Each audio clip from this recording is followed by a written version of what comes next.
রাধে আজকে নিয়ে চলে আসলাম পুষ সংক্রান্তি উপলক্ষে বাড়ির উঠোনে আলপনা দেওয়া।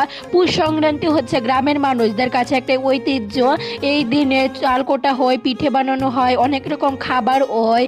উফ কি মজা! পর বাড়ি সুন্দর করে পুরো বাড়ি আলপনা দেওয়া, এরপরে বিকেলবেলা লুটে বেরোনো, লুট ধরা, এই যে এক অপরূপ শান্তি।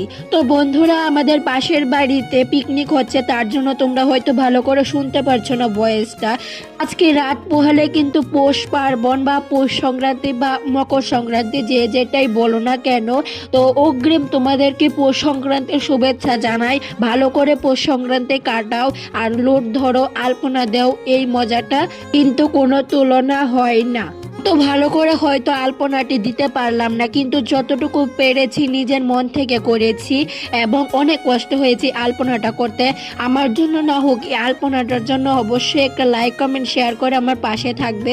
কে কিভাবে পৌষ সংক্রান্তি কাটানোর প্ল্যান করেছো অবশ্যই আমাকে একটু কমেন্ট করে জানাবে। শেষ মুহূর্তের ছবি তোমাদের সাথে শেয়ার করছি।